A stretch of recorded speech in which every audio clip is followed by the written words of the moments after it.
season championship here in the Street Stock Series. A win would go a long way to allow him to leapfrog Hendrix, and he is shot out of a cannon as Bryant Shoot to get this one started.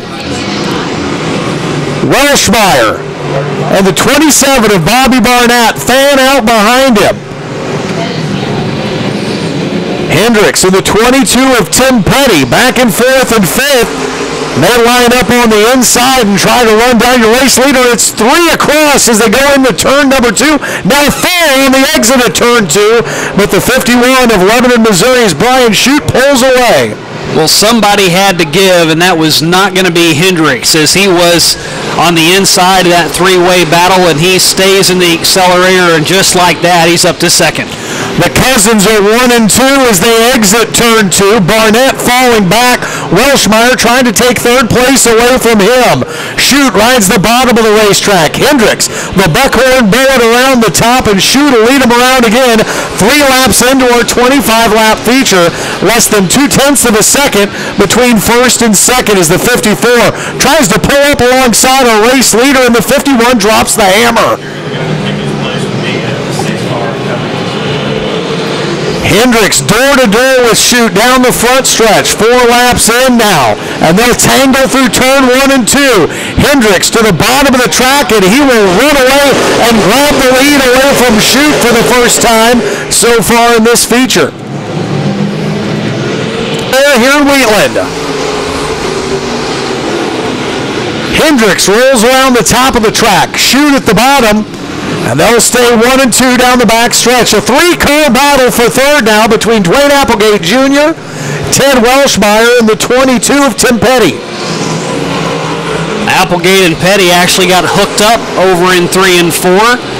They were able to separate, but they still stay nose to tail in 1 and 2 as Welshmeyer looks to the high side and looks to keep that third position. Applegate ends up being the odd man out, and that gives Francisco Escamilla and Bayou Girl a chance to try and pick up a spot here as he and Chisholm try to get around the 161D. Top 2 cars on a breakaway. They are nearly an entire straightaway ahead of the third place car in Tim Petty as Welshmeyer gets up in the loose stuff, looks to get that run, but unable to pull even with Petty. Almost 3 seconds between Bryant Shoot and Tim Petty. The difference between first and third, but all that matters right now is the difference between first and second. The Buckhorn bullet right up on the back bumper of our race leader. Who's going to lead it down the front stretch? They say it's Hendrix. Hendrix slides in front through turn 1, and Shoot tries to cross him up coming out of turn 2. Fender banging between the Cousins in turn 3, but Hendrix just accelerates past Shoot and gets out to a pretty good advantage now as he has Shoot in his rearview mirror, and that car just continues to get smaller. David Hendrix looking for his 4th win in a row here at the Lucas Oil Speedway, going back to late April, and he looks like he may have an opportunity here. 10 laps in, 15 laps to go. Still a lot of racing between he and the 51 of Bryant Shoot. Good battle back for third. 4 cars all within a few car lengths of one another. Ted Welshmeyer has the spot. Tim Petty trying to take it away through turns 3 and 4. Applegate all the way to the low side and got right to that back bumper of Petty, but then has to fall back, and he's got Chisholm. Scott Chisholm right behind him as your top 2 cars just continue to check out. Our race leaders now around their first lap car, that's Steve Scott in the 44S, as they have navigated their way into lap traffic, but now open racetrack in front of David Hendrix, your race leader. And you see that battle back there for 3rd, 4th, 5th, and 6th. Applegate 1 lap ago was side by side with Welshmeyer. Then he got a push, went all the way to the outside, and Chisholm nearly took that position away from Applegate as they came out of turn 4. Tim Petty and Francisco Escamilla with a chance to make some hay in the point standings while they may not figure in the midseason championship, with Bobby Barnett sliding toward the back of the pack early with that flat tire and Toby Ott not running tonight. The drivers in 5th and 6th, the chance to maybe move up a spot or two here in the Lucas Oil Speedway Big O Tire Street Stocks point standings. Now they're all lined out, single file, pretty much all the way through the field with the exception of the lapped cars that are going a lap down. Steve Scott has already fallen 1 lap behind. David Hendrix and Brian Shute just riding around here. 1.2 seconds between your race leader Hendrix and Brian Shute. You see the differential as they work their way down the back stretch. Looking at a fight for 5th now, and 4th is Dwayne Applegate. Stays in front of Scott Chisholm. That's for 4th, 5th, and 6th. 8 laps to go here, and now a lot of lap traffic in front of the Buckhorn Bullet. The 54 pulling up behind the wagon of Josh Holbrook now. Turns into more of a chess match now that you're trying to get through lap traffic. You're wanting to see where the lines are that the cars in front of you are taking. You're trying to time it out to where whenever you get to the turns, you take that opposite line and keep your momentum going and keep that gap you have built up between yourself and Shute. You just don't want to get picked if you're David Hendrix, get pinned behind somebody, as now he drops underneath Francisco Escamilla. Escamilla up around the top of the racetrack. His car slows, and he will exit stage right and early end to the night for the number 6 man in points, Niagara, Missouri's Francisco Escamilla. Something goes wrong with Bayou Girl. And that was a car that just a handful of laps ago was in top 5 and running pretty well. Now, but now you see lap traffic, you see that gap shrink between the 1st and 2nd place cars as Hendrix is having a tough time getting past 3 cars who are lined up nose to tail. Now Shute underneath Hendrix. They'll put a lap car in between them as they race into turn number 3 now.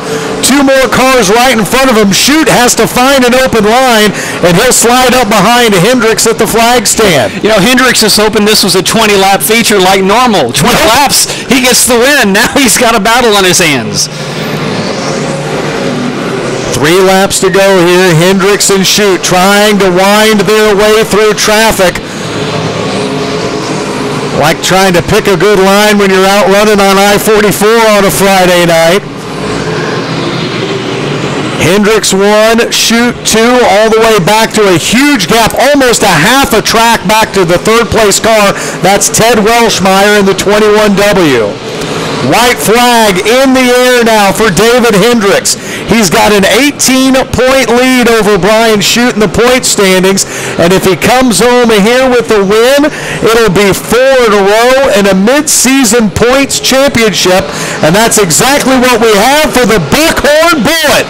And Taylor Moore has to be the odds-on favorite to be your mid-season champ right now, but Chris Jackson wants to be the odds-on favorite to win the race as he's out by 3 car lengths on the opening lap over Taylor Moore. But Andy Bryant diving to the inside. That's a fight for 2nd, and Bryant, last week's feature winner here at Lucas Oil Speedway, looks to pull up to Chris Jackson if he can get past Taylor Moore. He and Jackson had just an epic battle last week, Shane. Back and forth all night. Bryant ends up getting the win after Jackson was DQ'd. And you know Jackson's maybe racing with a little bit of a chip on his shoulder tonight. And look at the way he's running. He's got horsepower to give, and he pulls away from Bryant and Moore. Robert Heidenreich, who sits back in 4th in the points, now 5th on the track. As he started in 7th, he's moved up a couple of spots. Mike Striegel is in the middle of a whole mess of cars on back from them. And then you got to go even a little bit deeper to find J.C. Morton. Actually, Morton's worked himself all the way side by side with Striegel now. He has the preferred line on the inside of that 3-car battle as Striegel gets pinned up top all the way through that mess as they are 4 wide as they head out of turn 4. They were 3 wide in about 3 different places on the racetrack that last time by, Shane. Striegel almost got hung up on the outside, but he starts charging around the top of the racetrack, trying to make up some spots following J.C. Morton. Well, J.C. Morton has gotten through that log jam. He has stretched himself up to 11th place now, so he has a little bit of breathing room as he looks to the inside of the other number 18, Austin Joplin, as they are wheel to wheel down on that low turf. J.C. Morton able to accelerate down the front stretch. He grabs that spot over Joplin, but way out all the way on the back stretch and now diving into turn 3 and 4. It is Chris Jackson who continues to pull away. It's deja vu all over again with Jackson and Bryant running 1-2. Next car to go a lap down is Ashley Click in the 22K. And then it's an entire straightaway of clean running room for Chris Jackson before he catches up with the next lapped car. The top 10, Jackson, Bryant, Moore, Heidenreich, Phillips, Gottschall, Morton, Watkins, and Knutson, your top 10. And Shane, they've kind of got room to race, and then there's that next 10, 12 cars behind them where there's a lot of side-by-side beating and banging going on. Taylor Moore went from 4th to 1st in the points after last week's tough luck loss for Chris Jackson with the DQ. So Taylor is your current point leader, and he has a 2-car length advantage over Robert Heidenreich as he sits back in 3rd. If he can keep it straight and out of trouble, he's got an opportunity to take home that midseason championship. Lap traffic now becoming an issue as Dayton Pursley, the next car to go a lap down as Chris Jackson gets past him. Then it's the 99 of Jim Seehey to go a lap down. Andy Bryant now tries to work around him in turn 3. Just pro moves by Jackson and Bryant up front right now, bobbing and weaving their way through traffic as now Bryant gets clear of the 99. Heidenreich now starting to fight side by side with Taylor Moore as Hollywood wants 3rd place. And Hollywood bounces his way out of turn 2. Caught a little bit of a lip there and lost some traction. He was side by side, and he does the same thing in 3 and 4 again as Dayton Pursley, the lap car, those two of turn 4. Bryant stays right with him. Moore will fall in line for 3rd as Bryant rim rides the high side, looks for that outside run to get around Chris Jackson, gets that nose to his outside, able to keep that momentum in 3 and 4. Can he do it out of 4 and down the front stretch? Chris Jackson will slam the door shut as he holds on to that top spot. Now you look back for that fight for 3rd. That's your midseason championship right there between Taylor Moore and J.C. Morton. Moore with the advantage. Morton to the inside. Draws up wheel to wheel across the line this time. Too close for these eyes to tell. Scoring and timing says it's Taylor Moore that has it. Moore and Morton continue to stay door handle to door handle low on the track. Moore squeezes Morton down, but Morton accelerates and he will take over that 3rd position.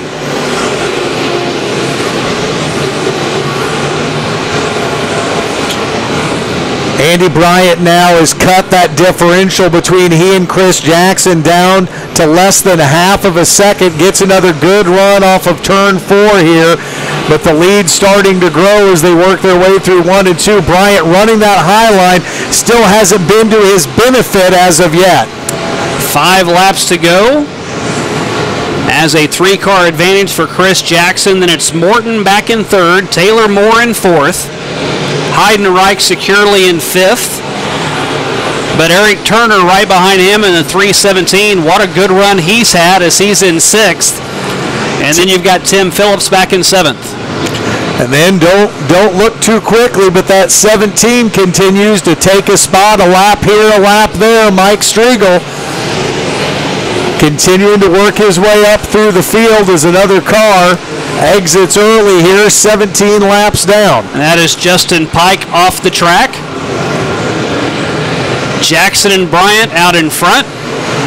Jackson now having to knife his way through lap traffic and a spin in turn 2. That's Caden Campbell. Says Chris Jackson hammer down across the line. They stay single file all the way through the field until they get into turn 1, and then they'll fan out. Some go high, some go low, but Chris Jackson has that preferred line.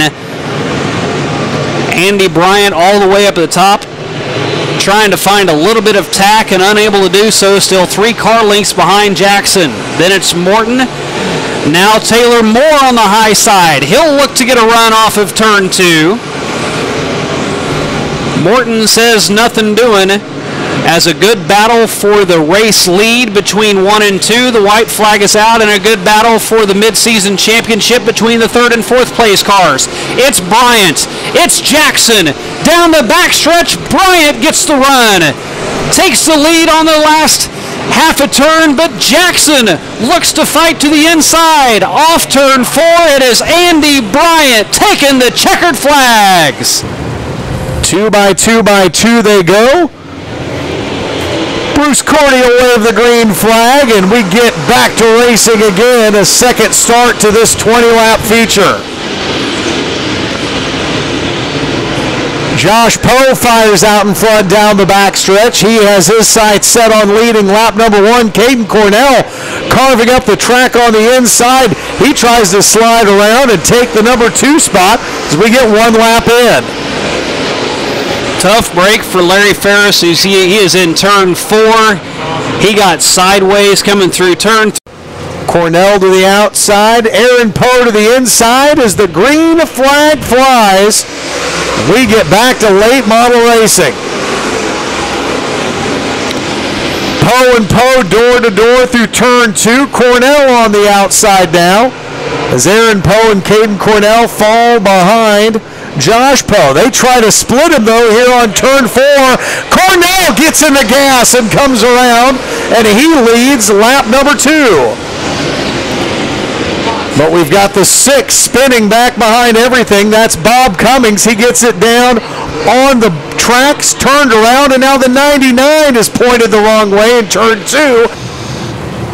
Johnny Finnewald starts in 5th place in front of your current points leader, Aaron Morant. Green flag goes again, and Cornell and Josh Poe race it through turns 1 and 2. Cornell rolling around the top of the racetrack, pulls away by 3 car lengths, and then Josh Poe starts to run him down through 3 and 4.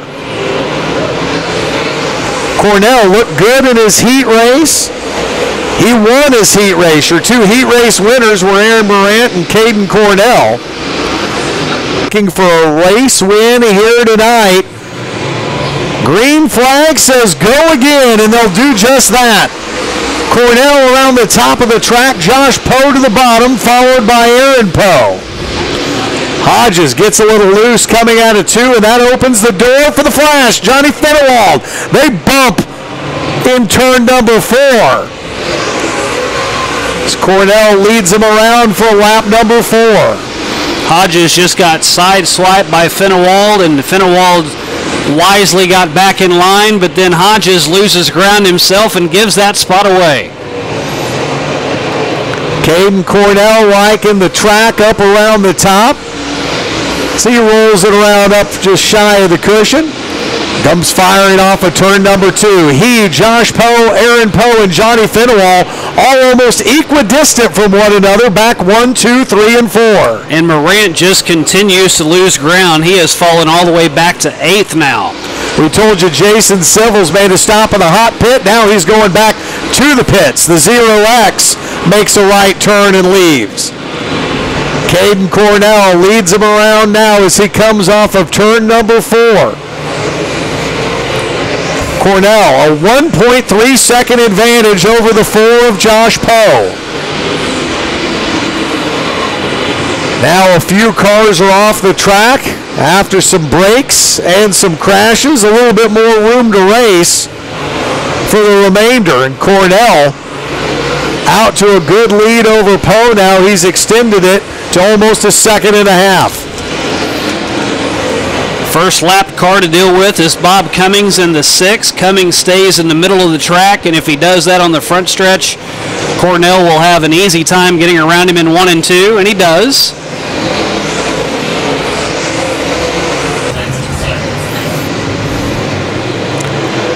Green flag goes back up. We will try it again.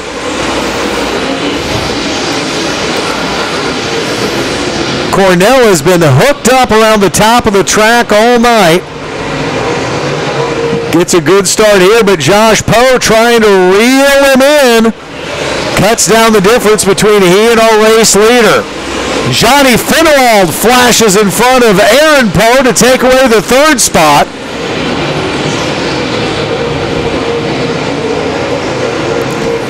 Finwald been moving up all night in the field. Continues to do so here in front of Aaron Poe. Now sets his sights on Josh Poe as he drives through the middle of turns 1 and 2. Gets right behind, just 1 car length behind the 4. Allows Caden Cornell, Shane, to kind of just get out and run in space here with no challenge behind him currently. You know, even back behind him, some of the drivers are getting the lines they want, and they still don't have the speed and the setup that Caden Cornell has tonight. His car is just flat out hooked up. Finwald moves up to second. See, with 7 laps left, if he can make up some ground, but with that cushion that Cornell has, it's going to be extremely tough. Johnny Finwald started on the inside of row number 4. The gentleman from Appleton City, Missouri, all the way up to the number 2 spot, and he is about a second and a half behind our race leader. That difference now almost up to 2 seconds, 1.8 between the 50 and the 21, and now it's a Poe battle for third. Josh Poe trying to stay in front of Aaron Poe as it's a good fight between the 4 and the 45. Cornell just continues to roll out in front, ran a B mod last year.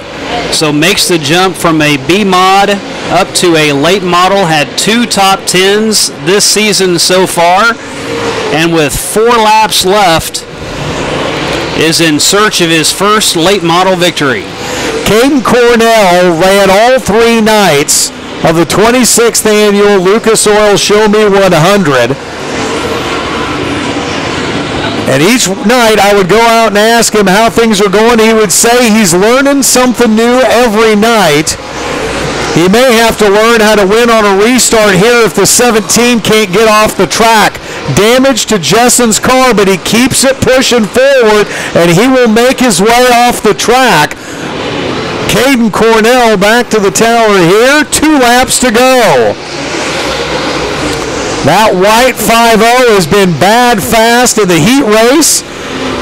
It was good in the start of this one, good enough to get around Josh Poe. And Caden Cornell will come around and see the white flag here with a 1.5 seconds lead on Johnny Finwald. Finwald was your 2017 track champion.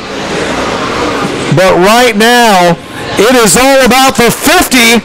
The wild child from Willard, Missouri, Caden Cornell.